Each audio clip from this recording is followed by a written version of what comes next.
Welcome to a live taping of the Afikra podcast. Our special guest today is Naila Farouky, who is a Peabody Award-winning executive who's built a career across several continents. In 2014, Naila assumed the role of the CEO of the Arab Foundations Forum, AFF, a regional membership-based association of foundations and other philanthropy actors working across the Arab region. Prior to her role at AFF, Naila served 13 years at the iconic Sesame Workshop in New York, where she was responsible for project management, content production, and other creative elements of Sesame Workshop's multimedia co-productions of Sesame Street in 17 countries, which we are going to talk about today. Naila, welcome to Afikra. Thank you, Mikey. It's a pleasure to be here. So let's start with what you think your job is. I'm really curious, Naila, if you were to explain what you do to somebody who's not from your world at all, what do you think you do? So, first of all, I should contextualize this by saying that when I took the job at AFF, I had never worked in the philanthropy or development sector before. And so I didn't really know what the job was. I just knew that I needed to work because I had taken a hiatus of about 3 years. And I knew that I wanted to work something related to the region, possibly, because I'd been living in the US for about almost 20 years at the time. And I kind of felt like I wanted to get back in touch with the region in a more kind of meaningful way. So when I explain it, and this is a good question because it's almost been 9 years, and to this day, my mom still can't describe to anyone what it is that I do. So I try to make it as simple and as accessible as possible for my mother. So basically, I run a network that brings together development actors and philanthropy actors working across the Arab region, which is a little bit of an evolution of what AFF used to be. So AFF originally was founded really to kind of just bring together grant-making foundations and grant makers in the Arab region and across the Arab region. And it was a very kind of, a strong group of colleagues who had been working together and had recognized that they were facing many similar challenges, but it remained a small-ish group, right? Yeah. And so when I came on in 2014, I sort of over the next, the next couple of years started realizing that, first of all, post 2011, the development and philanthropy sector in the region had really evolved, had changed, in some ways just by necessity, given Arab Spring kind of stuff. And then in other ways, just, by virtue of evolution, things evolve over time, and, social structures and civil society structures evolve over time. So we've kind of, over the last couple of years, expanded and broadened what it is that we actually do. So, Yeah. I run this network that brings together all these different actors. The actors have expanded in terms of who they are. So they include organizations that grant make, but also that seek grant funding. And some other social enterprises, research institutes, universities, independent consultants that work in development. So really anyone that has an interest in being connected to a network across the Arab region that works on strategic philanthropy and doing better giving, making our giving more impactful and better, stronger. Yeah. Amazing. So I'm glad that you said that phrase, because for those who can't see the screen who are listening to the podcast, I have a screenshot from the website on the screen. And it says, in support of strategic philanthropy in the Arab region, changing the way we give. So I'm going to ask you a question. How did we used to give in the Arab world, and why did it need changing? So one of the things, I'm often asked to present on behalf of the network and on behalf of the region, because there is no other network across the Arab region that does specifically what AFF does. And so a lot of times the audience is kind of, it's a mix of international and people who are interested in learning a little bit more about what the giving landscape looks like across the region. And so I always start out with this very, very, for me, I feel like it's a pretty impactful statistic or description. We're 22 countries, which makes up about 10% of the world's geography, with about 410 million people, give or take. And the first ever recorded act of philanthropy in the world was recorded in Fez, Morocco, by a woman, Fatima al-Hibri, who endowed a university, which it's the University of Qarawin, which is still active to this day. Okay, so that is the first ever recorded official act of philanthropy. So often when people say like, oh, tell us about, this kind of like nascent philanthropic sector that's burgeoning in the Arab region, I'm like, la, la, la, la. No, it's not nascent. We invented philanthropy in its kind of form. So we've done it in a little bit of an ad hoc way. And one of the biggest kind of misconceptions, I think, around the reason why people may think that Arab philanthropy is sort of new is that we have a lot of anonymity in our giving, right? So, because a lot of Arab philanthropy is related to Islamic giving and other religious forms of giving, there tends to be a higher value placed on it the more anonymous it is. Yeah.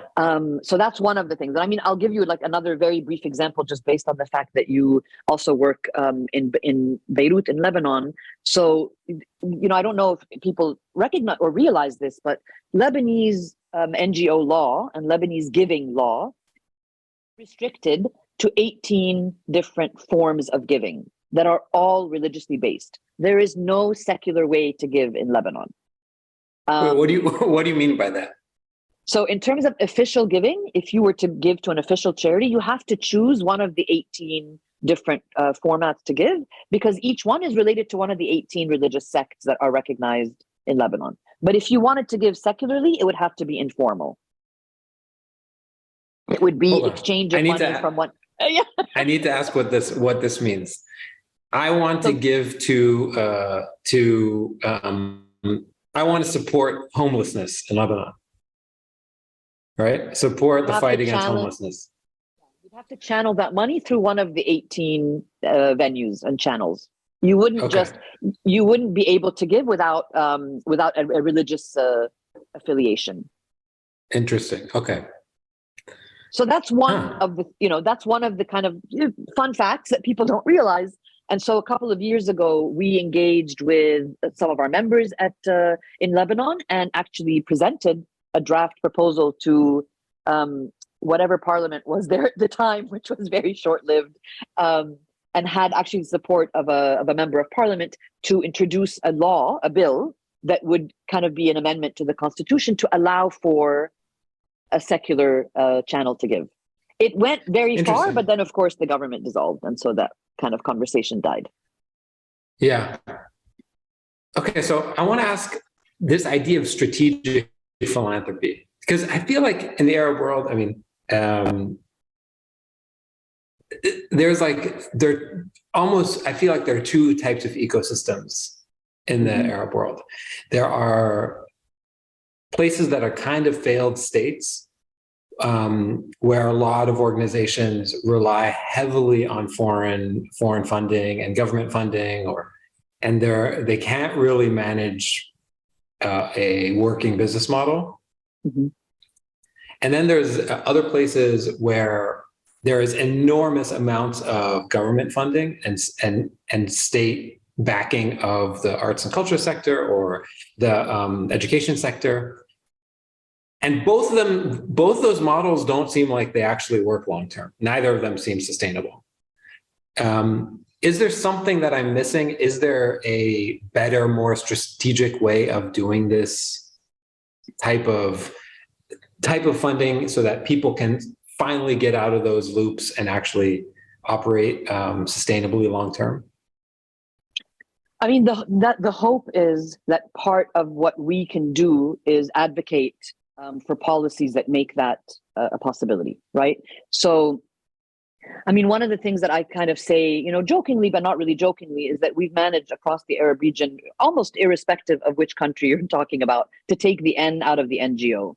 And so, in many cases, if we look at kind of the map, when I look at the map and think about what are the different types of structures and infrastructures that we have across the region, I sort of split it up roughly into 3 different areas, right? So kind of North Africa, Tunisia, Algeria, sometimes Egypt is not really included in that, but Morocco, and then look at Egypt and the Levant as another kind of block that sort of functions similarly and has similar restrictions Although in some cases now the restrictions are becoming more and more similar and more restrictive. And then the GCC, which functions pretty separately from the rest of those two areas. But across the board, you don't really find any NGO sector that is really truly non-governmental and has no oversight from the government in the way that is an impediment. I'm not talking about absolutely zero oversight, because obviously that doesn't exist anywhere. Yeah. And it also isn't necessarily in support of the sector, but is often kind of, positioned in opposition to. And that restriction and that kind of opposition varies from region to region and country to country. But it skews more towards the unenabling rather than enabling. Yeah. So, I mean, what does it look like long term? I mean, I don't expect you to predict the future, but I was going through the AFF website and I'm looking through some of the reports, and they are, in 2018, 2019, that's where a bunch of the reports are. What is the state of giving, strategic philanthropy across the region? Are there trends that folks would be surprised by? I don't know if it necessarily would be surprising, because it kind of tends to maybe mirror some of what's globally happening. But I think one of the pivotal moments for Arab philanthropy really was post-Arab Spring. And that was, again, like, necessity being the mother of invention type of thing. I mean, we saw a very innovative kind of approach to giving and to galvanizing giving across the Arab region, but specifically in some of the countries where more of the activity was happening. So obviously Egypt as one, but even Jordan, Bahrain, Yemen, Syria, where people had to get a little bit kind of creative about how they galvanized their communities to give. And so that kind of brought in, I think, a little bit more of, people thinking about different ways to categorize their philanthropy. So that, that showed a prevalence of social enterprises, which I'm not always 100%, like, I think it's a good thing because it diversified also the landscape. But for some people, it was the only way they could do it. And then that in itself also was not sustainable, because there's no infrastructure in some of these countries to support social enterprise models. Right. And so, to support them in terms of infrastructure, to support them in terms of funding, and to support them in terms of regulation. So people were creating these social enterprises and then, not able to sustain them because they had no support to ensure their sustainability. So that's kind of, so I don't know that I would say any of the trends have been surprising, but there's definitely a lot of progress. So, we're seeing a lot of, for example, if we're looking at the GCC, we're seeing, a proliferation of family offices that are looking at kind of multi-generational giving and next-gen giving and a bit more future planning, which wasn't always the case in the past. So, and then I think from what we've felt in terms of our impact as a network is that we've definitely seen two things that were not there when I started. So the first is a lot more of a concerted effort of our network and members of the extended, so beyond just our members, in collaborating and really making an effort to collaborate and to co-fund or kind of do something that's a little bit more across various organizations. That's one change that we've definitely seen. And the second is around data. I can say it's a huge generalization, but I will say it confidently. Like 2014, I couldn't get a single one of my members to share their data. In 2022, we're launching 3 massive data projects that have had so much traction that we've been able to launch 3 projects. So that's a huge... So what type of data you're talking about, just for people who are unfamiliar, and I'm quite frankly unfamiliar. So you're talking about donor data, you're talking about impact data, you're talking about number of grantees. What are the data points that these types of foundations used to protect, closely and now are willing to share? So honestly, for the most part, Mikey, I mean, people protected everything. So even, no, I'm serious, like even down to what sectors they were working in. And a lot of Why? them, What's the thinking? there's a couple of different reasons. First is there was no expectation of that kind of transparency. Okay. Um, that's number one. Number two, there in some cases is danger in that kind of transparency. So like, again, an example, Lebanon, we had a member of our network at one time that works specifically with LGBTQ populations. And that's dangerous for them to even mention that they do that. So what their outward facing kind of website or whatever it was that explained what they did just talked about, vulnerable populations, and it would talk about like refugee populations, but never mention the core of what they actually do on a day-to-day basis, which is saving people in domestic violence situations and LGBTQ youth and other Gotcha. other populations. So that's one. So, and then the last was, honestly, people just, they wanted to hoard their data. They were like, no, why should we tell everybody else how much we spend?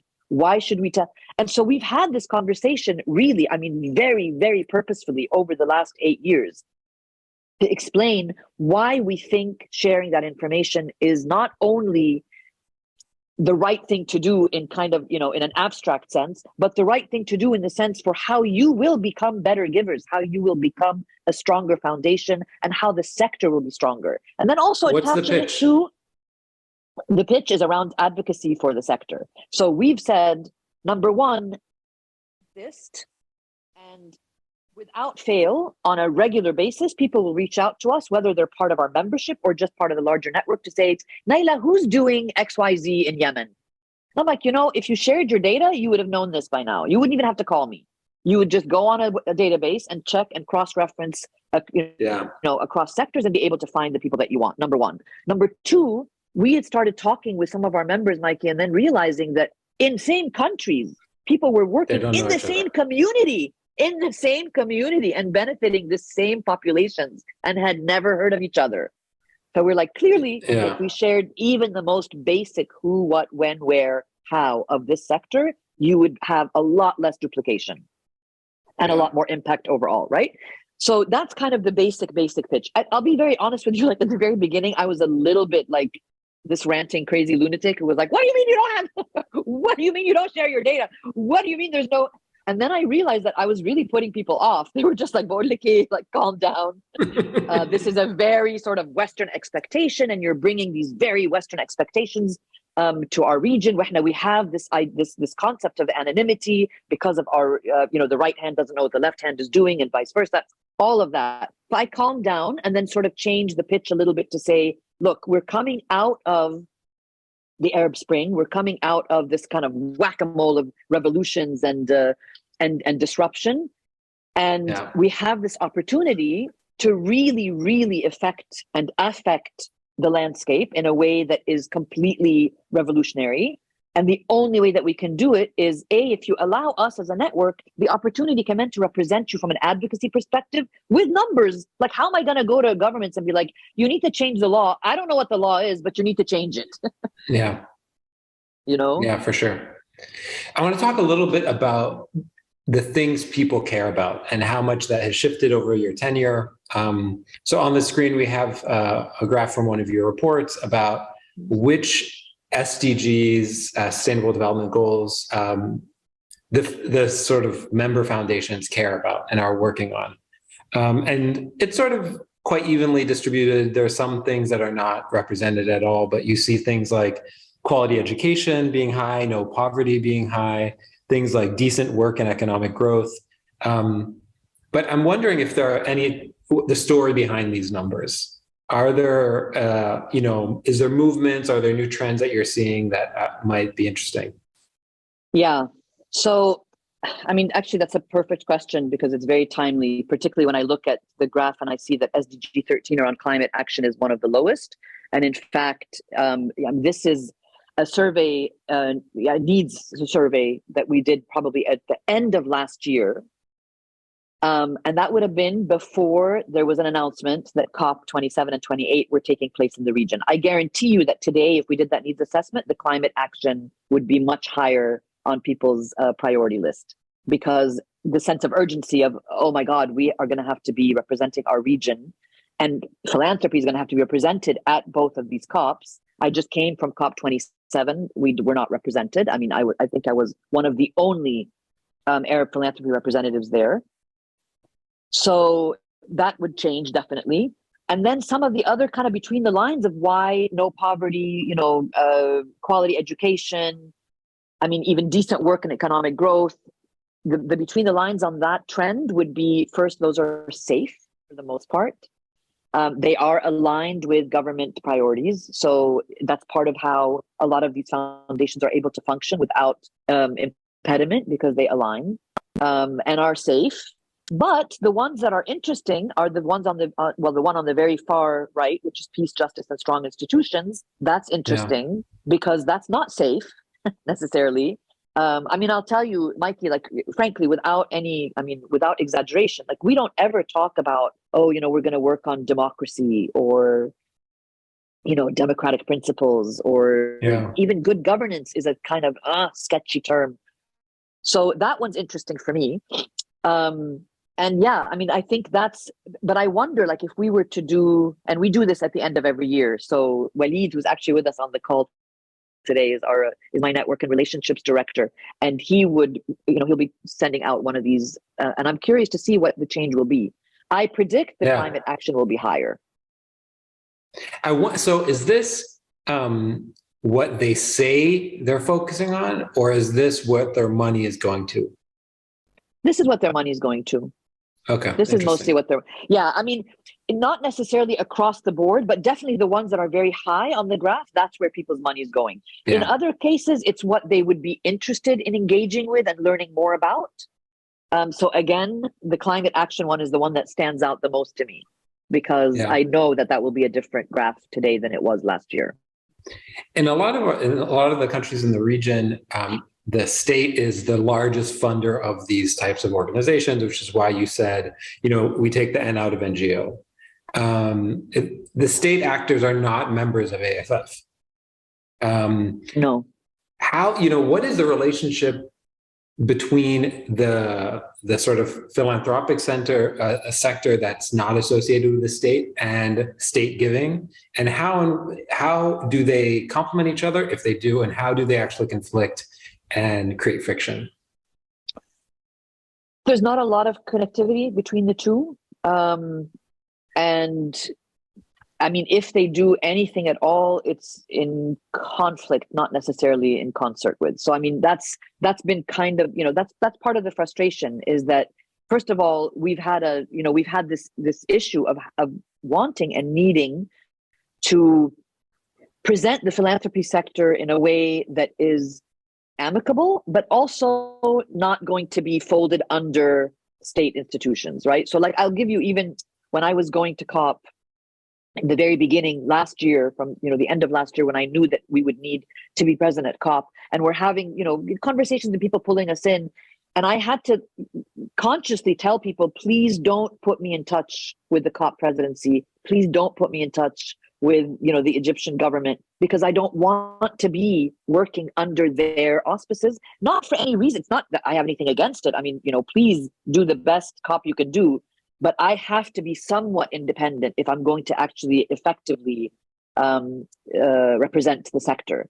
And if I'm going to effectively advocate for it, if I'm doing the bidding of the government, then I'm no longer effective. And so in a way, this is part of the reason why taken our registration out of the region. We dissolved AFF as it used to be. I mean, it was registered as an operating branch in Jordan, and we've dissolved that entirely and taken our registration to the US, so that I'm not bound by a particular country. And I'm also not, in opposition to anything. I mean, like, for all the reasons that we know why I wouldn't be vocally. Just trying to keep some kind of autonomy. So speaking of autonomy, I wonder, you mentioned also there's some members who are not donors. They're also sort of grantees. They're the types of organizations that would be interested in the philanthropic sector because they apply for funds all the time.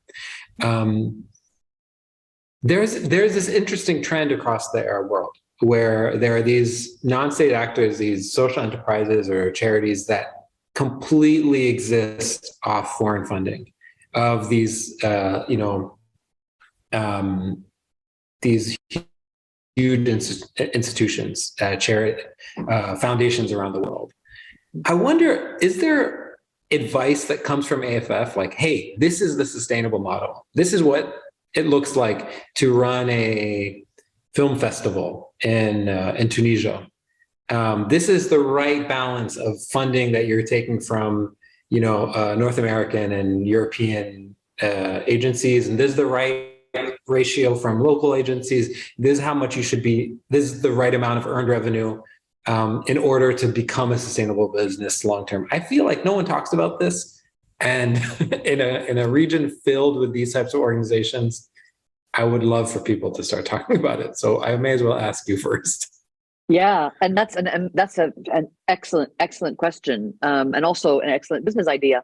But so, you run an organization that is also a grant-seeking organization. So there's not a lot of institutional funding that comes out of the region to the region, right? So the region gives a ton of money, absolutely, but it tends to be very locally focused and very kind of sector specific. So, we have foundations in Egypt that give to education, and that is all they do. They give money to education. They do a phenomenal job.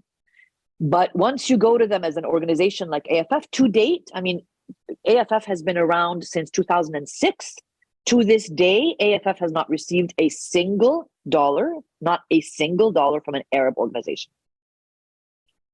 And yeah, it's funny, but it's kind of shockingly sad. So, and this is the thing, minus our membership fees. So I want to be fair, like people pay their membership fees, God bless them. But like institutional support, core funding so that we can continue our activities, we don't get that kind of money. We're starting to change that a little bit, Mikey. So we've done two things that I think will help us answer the question that you've just asked. The first is that we created a membership tier that we did not think anyone was going to go for, but we created a membership tier that is called supporting member. That means that they give $10,000 or above, and that membership means that they are acknowledged on our website as a supporting member, kind of as a donor, right? Because the only kind of unrestricted money that we're able to get on a regular basis is our membership funding. Yeah. So we were surprised, and so incredibly pleasantly surprised to find that in 1 year, which is 2022, 3 members alone took advantage of this supporting membership and made up 50% of the membership fees and membership money that we've ever had in the past when we had 40 members, because our fees were so different. Yeah. Now that showed me, and okay, there's an inclination towards wanting to support AFF to remain and be sustainable, which is also, a wonderful kind of testament to the kind of the benefit people think they get out of AFF. Okay, that's one thing. And then the second thing that we did is that we launched a consulting service. So one of the ways that we want to be a little bit more sustainable and not have to depend on the Ford Foundations and the OSF and the Gates and et cetera, is to have some programs that we offer that are monetized in a way. And that came from exactly what you're saying. So we get a lot of these questions about, am I doing this right? Is this the right model? Is this, and there's so much time and effort that, I'm glad to give, because that's the whole point of us having these insights, is to be able to share them.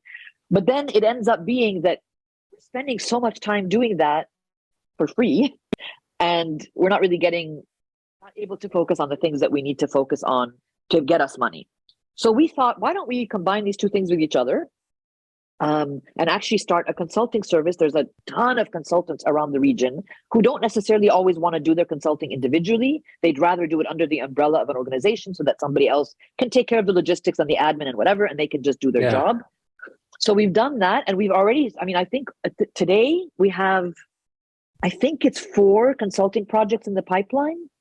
Great. which vary across, in some cases, it's very close to what you're talking about. So we're actually working with an organization that is looking exactly to that.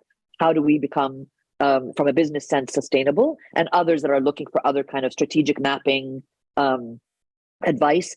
But then the other key reason why we launched the consulting service is also to monetize the capacity of, like, the brain capacity and the intellectual capacity that we share with external partners. So international NGOs, McKinsey's and, Brookings and all those guys who come and say on a weekly basis, can I pick your brain for an hour? Give us all your contacts, give us all your information. And then they go make hundreds of thousands of dollars off of that, which I just thought, I'm not doing that anymore. We're not giving away all of this. These are like, tried and tested and nurtured relationships over time. I'm not just giving them to people so they can go make money off of it while we sit here begging month to month. Yeah. Okay. I want to switch. Before we switch to Sesame, I want to ask you one last question. Sure. In Europe and the US and maybe other parts of the world, or I should say North America, a lot of philanthropy, a lot of philanthropic giving is very closely tied to tax breaks. And this isn't the case anywhere in the Arab world. So when you speak to people who have these huge foundations,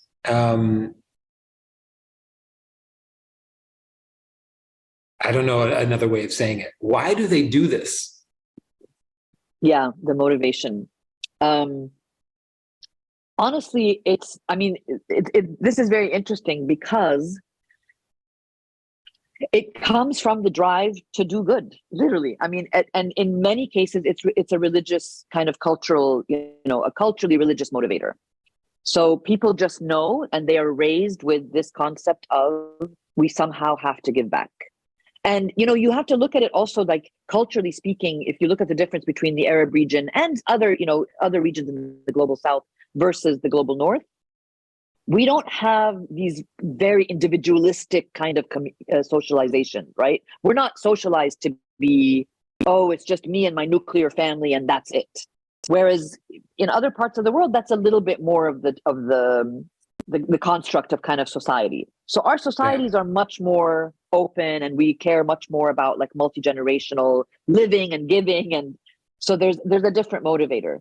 But we've talked a lot about these tax incentives we have. And I mean, we know that corporations that have corporate social responsibility arms get tax breaks. And so we don't understand why, individuals who do and fill some very serious gaps in our communities aren't offered the same.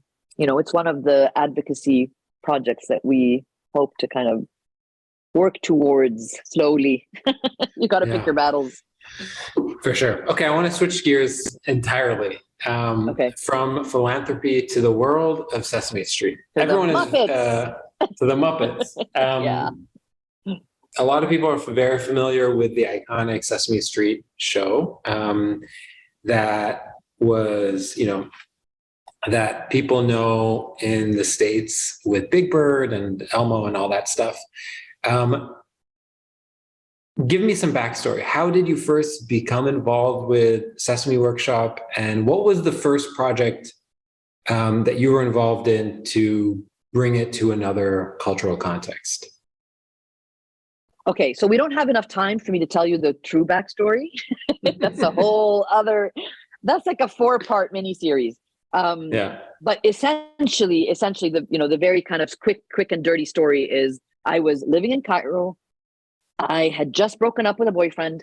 I needed to get out of Egypt. I was like, I'm done. I don't want to do this anymore. And my mother said, you've always wanted to live in New York. You should go live in New York. And I was like, what are you talking about? It's not that easy. She's like, oh no, it's that easy. Just go to New York. So I went to New York. I, hooked up with some friends, whatever. And then at one point I met this other person who I fell completely in love with. And this person knew someone from his family who was consulting for a group of people doing some show in Egypt. And he was like, Naila, why don't you talk to this woman? Because I think she knows someone in New York who's looking for an Arabic speaker. And I was like, I'm not going to just cold call some woman on some show. You don't even know what the show is. He was like, no, I think it's something with the Muppets. I think it has something to do with puppets. Anyway, one thing led to another. I ended up having this interview with this very interesting guy, a phone interview. And he was very, very dismissive of me. And he's like, I don't even know, like, where are you from? Where are you? It was just like a very strange. And then he said, yeah. Look, I'm leaving. I'm going to Cairo for the next couple of weeks. I'll come back and you just remember to call me because I won't remember you. I was like, well, this is lovely. Then apparently what I've been told is that he then called his partners in Cairo. And I had worked in the production industry, in the film industry. Prior to all of this, I used to be a model on commercials. This is ridiculous, but I used to do commercials. I paid for college by doing TV commercials. Sure. For 9 years. So I was a pretty well-known face in the region.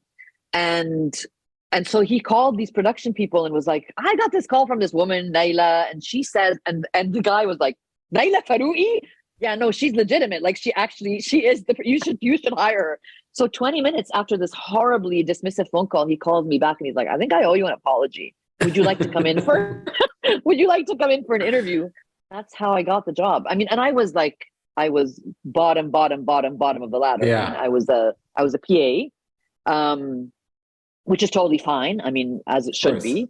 And I, got his laundry and got his coffee, and also he allowed me to sit in on every single meeting, every brainstorm session, the first project ever was the Egypt project. By complete coincidence, Mikey, like I took this Egypt project, and the woman they hired in Cairo a week after I got my job to become the executive producer on the Egypt side was one of my absolute best friends in the whole world. Okay. Amazing. So, yeah. So cool.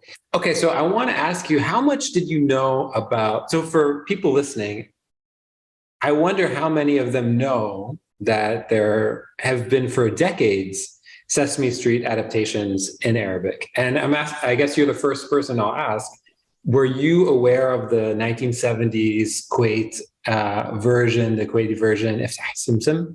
Yeah, absolutely. Yeah. I hadn't watched it regularly, but I used to, my grandmother and my grandfather were Palestinians living in Jordan. And so I used to go to Jordan every couple of months. And so I used to see it there. So I know the song. I mean, I could sing it, by heart, even right now, this many years later. So I was aware of it, but I don't know that in my mind at that time I had made the connection that was Sesame Street. And just so that you know, I didn't grow up on the American Sesame Street, even though I went to American schools and I was very kind of entrenched in in Americana culture. But I used to summer. My mother was a dancer, and we would go to the U.S., to New York specifically, almost every single summer. And I would go to camp and acting camp, blah, blah, blah. And I always thought Sesame Street was like this, really, honestly, Mikey, like I never realized the impact it had on American pop culture. I just thought it was like a little mom and pop shop type of, it's a couple of people in a studio doing never realizing like the magnitude of this movement, this education movement. So that was my understanding of it. So I changed, obviously, my understanding very quickly. But yeah. So, when I was preparing for this, and when I first asked you if you would be willing to do this interview, I foolishly thought that Sesame Street was a show in the States, and then they had Sesame Streets in Japanese and in Mandarin and in, Swahili and in Arabic and French. And I thought that it was the exact same show overdubbed like Captain Majid. That's what I figured.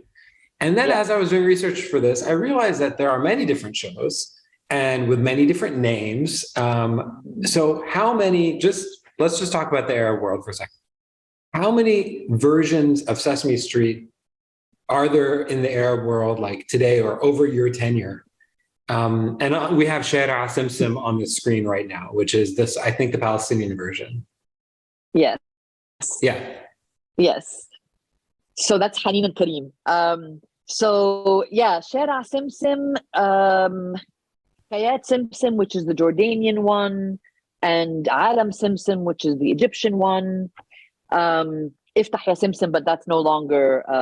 Actually, Iftah Ya Simsim had a really kind of sad story because in the 1990 invasion of Kuwait, the Iraqis damaged and ruined all of the videos of years and years and years, like Really? 20, Wow. 20 some years. Yeah, they burnt it all down. So we have very little. I mean, I still say we, and I'm so kind of embedded in that Sesame, in the Sesame family. But yeah, yeah, it So was there's one of the things people no, tried to save, and then we could never find like it. none of the There's very TV little shows still have archival. What do you mean? None of the TV shows still have what? Iftah Ya Simsim, like the original tapes and stuff like that? No, no, they. I mean, very, very, very little archival material. Wow. Yeah. So those were the ones, and then now there's a new Iftah Ya Simsim, which is kind of pan-Arab, that's produced out of the UAE. Okay. Is it? I think I have it. Yeah. That's it. Yeah. Maybe this is it. So, I mean, walk me through the sort of nuts and bolts of it. So there is, let's use like Shera Simpson. Who are the writers? When, how is the production sort of in line with the Sesame brand? I mean, how do you do this functionally? How do you create these franchisees and make sure that they work, Yeah. So Sesame has a very obviously tried and tested model that they'd been using since 1969. And when we would go to different countries to establish a new adaptation, it would start off with a lot of research. So, I mean, I don't know if you know, but like uber fact about Sesame Street is it's the most widely researched television show in the world. Wow. So yeah, so every single episode, every script, every image is tested before it is put on air. So, these adaptations would start with a convening of intellectuals, educators, even pediatricians, just to kind of get an understanding of the scope of the child's world in the country that we're working in. And then that would result in white papers that kind of inform our work. And then there would be several kind of production trips where the executive producer at that point, it would be me and my team, would go to country X. So whether it was, I mean, Palestine, I inherited. So I didn't start Palestine from scratch, but I started Bangladesh from scratch, for example. So I'd go to Bangladesh and meet everyone that works in production in Bangladesh, everyone that you can possibly think about. Seriously, like I would just put out a call. And I think over the course of maybe 3 trips to Bangladesh, I might have met 50 different producers and production companies. And then you put out an RFP. And it's an 8-month process. Yeah. Been up to a year. And then we just train and train and train. So we would go to Bangladesh with our team of creative writers and puppeteers. It's magic. I mean, it's making magic, literally. Wow. And yeah, you just train them on the principles, but they write everything from their own perspective, from their own culture. And then, you kind of guide them through the creation of their own characters. What is the name of the characters, the backstory of the characters? Like, it's magic. It's an absolutely magical experience for everyone involved. And the idea, so that's why it's a workshop, right? So you're like literally workshopping this whole thing into existence. What is the sort of long-term vision for these types of things? Is it like, okay, listen, we are going to, Jordan or Kuwait or wherever, and we are workshopping this whole idea from the ground, finding producers, bringing puppeteers over, training them, giving best practices, helping create new characters, ideating new scripts, all this different stuff. And the idea is that this is going to be an institutional show that exists for the next 20 years. Is that the idea, or is it like a 5-year contract? We're in, we're out. And so, you guys then go create your own shows that have nothing to do with us. Yeah. I mean, no, the idea originally always was, be as sustainable as you possibly can for, in perpetuity. but that wasn't always aligned with the reality of the funding. So Sesame Workshop is a nonprofit. And you know, if you follow any of kind of like the evolution of Sesame Workshop as an institution itself, it was, you know, fully funded by government funding, by US funding, US government funding, and PBS funding. So individual donations, and then slowly started getting some, you know, independent foundation funding. And then for the international shows, I mean, I think almost exclusively every international show that I worked on was funded by USAID or some other institution like USAID. And those tend to be kind of limited in scope, but limited, I mean like 8 years. So the Bangladesh project was an 8-year funding by USAID. The misalignment with reality was I don't feel like we spent enough time equipping our local partners to become sustainable themselves.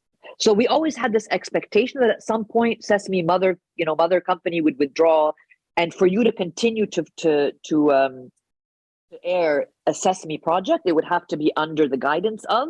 So there was some vetting, some vetting kind of mechanism that would be put in place, but we no longer wanted to have to spend all that money on it. And I don't feel like we ever really equipped our partners. And that was kind of one of the points of contention. So, the Egyptian Sesame Street lasted, I think, 15 years. And then the funding ran out and it just couldn't continue. And then a lot of them got folded under this Iftah Ya Simsim, the new iteration. I wonder what this looks like in terms of, given new distribution models with YouTube, what this sort of looks like, the business model going forward. It's interesting. Yeah, I'll be honest, I don't really know. I mean, it's been 12 years now since I've left, so I don't know enough about what their day-to-day is. I mean, I'm in touch with all of my Sesame family because these people I was with from my 20s to my 40s. But I don't know enough about what they're doing in terms of their business model. But I will say, I mean, Sesame Street itself changed its distribution completely, right? So it gave first broadcast rights to HBO, which a lot of people were very upset about. And then second airing rights 9 months later to PBS, which is where its original home was. But, from a business perspective, they just couldn't afford it anymore. They couldn't be as magnanimous and just give it over to PBS. It just wasn't, it wasn't being funded. They should just do it on YouTube and have ad revenue. That's what maybe they'll be watching this and they can take this advice. I mean, I don't know. That's the most sustainable version. Okay, let's do the quick Q&A, and then we have a question in the chat. So these are sort of rapid fire. The first question is, what have you been reading or watching these days? Mikey, don't ask me that. I watch everything and I read everything. So literally everything. Like, I think right now I'm reading a George Simenon translated, what am I reading now? Lot 41, I think, some crime, French crime, very gloomy. And I'm also about to read the Maggie Haberman book on, what's his name? He Who Shall Not Be Named. Okay. The former president. And then I'm watching everything. Okay. Like I consume a lot of media. Me too. I relate to you. Good. We're reading the same things and we're watching the same things as it turns. Amazing. Okay. Who would you love to shadow for a day, past or present? I mean, for good reasons or for bad reasons? Whichever one you want. Only has to be a day, so I guess. Oh God. I mean, just honestly, any Republican. I'd love to see what goes on in those heads. Okay, we'll keep going. Yeah. What do people most misunderstand about your work? That I give away money. The number of times I have to tell people I am not a funder. Please stop asking me to fund your mosque or your school. Yeah, that I'm not a funder. And whose work do you admire or are inspired by? Oh my goodness, so many people. So many people. I mean, I've honestly been, I think I'm one of the luckiest people that I've ever met, with the number of mentors and people whose work and kind of like ethos I admire, that I've just Yeah, I mean, almost everyone, I would have to say, honestly, without exaggeration, I'm not trying to be like kitschy and cute or anything, but almost anyone who's in my life is in it because I admire something about who they are, what they do, how they Yeah. do it. Whether it's temperament, whether it's like their intellectual capacity, like just, yeah, their heart. Yeah. Amazing. Okay, so we have two questions in the chat. The first comes from Reed, and the question is, you spoke about how in Lebanon giving is religiously driven. I actually did not know that was the case in all NGOs. That was the case in all NGOs. So my question is, what about organizations like the Lebanese Food Bank or Unite Lebanon Youth Program, which do not seem to be religiously based, or even educational institutions like AUB or LAU? Yeah, that's a very good question because, I mean, actually the organization that we worked with to present an amendment to the constitution was the Arab Human Rights Fund, which is also not a religiously based organization. So it doesn't have to be the institution doesn't have to have a religious affiliation, but it has to affiliate itself with one of the religious mechanisms for giving. It's just a weird sort of loophole in the. They have to like choose a lane. They have to choose a lane and stick to it. Yeah. Interesting. Yeah. Okay. Is this the case in places like Palestine or Jordan or Egypt or Morocco or? No, that kind of restrictiveness. No. Yeah. Okay. This is a uniquely Lebanese problem. Yes. Well, okay. Lebanon, mashallah, yani, unique in so many ways. Lebanese exceptionalism. Okay.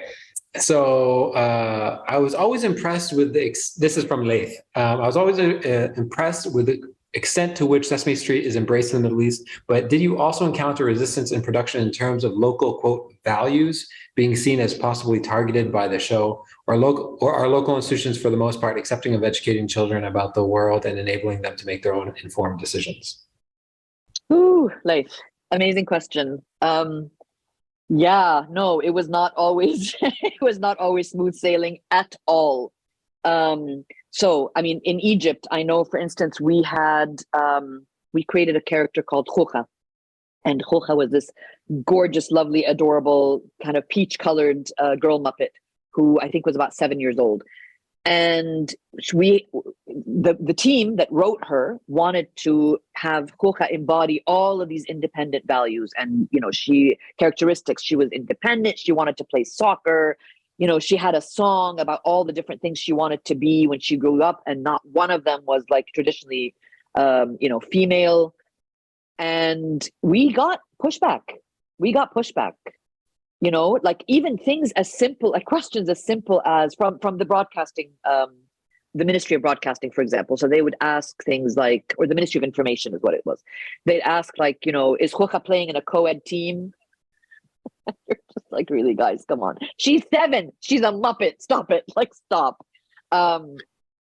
They'd ask questions like, are you promoting, kind of intergender relationships, stuff like that. So we did get some pushback on that front. Bangladesh, we got pushback, interestingly, from our funder to say that and this is a whole other, I mean, we can talk about like the politics of some of these things another day, but we got questions about, they wanted to make sure, our funder, USAID at the time, wanted to make sure that we were instilling messages around defiance of authority. So when we asked the person to explain to us exactly what she meant, she literally said, you have children in this country who are raised to be seen and not heard, and they are raised to take for granted what their parents tell them about faith and about, radicalization and kind of, Islamic fascism or whatever it was. And she said, and we want you to infuse messages of kids standing up to their parents and saying no. And we were like, yeah, we're not going to do that. Because by the same token, on the other side, in many cases, Nigeria was one case, South Africa was another case, Bangladesh was definitely a case where the production companies would ask me, usually, because I was usually the only non-white person on the team for a long time, And they would say, like, are you guys going to be indoctrinating us? Or are we going to be held to some sort of accountability by the donor to infuse kind of American messages or Western messages into our work? And I had a lot of conflict. I personally faced a lot of conflict in fighting against that kind of thing. So yeah, there was pushback. Very interesting question and a fantastic answer. Naila, we are out of time. Thank you so much for taking the time to speak to us. I really, really appreciate it. So this conversation is going to show up on YouTube and up on our podcast tomorrow. I put a little link into the chat. If you want to find Naila online, it's very easy to find her, and go find the forum, which is also pretty easy to find. And we will see you all on Friday. Great. Thank you so much, Mikey. And Reed, I will reach out to you. I took your email, so I'll reach out. Thank you so much.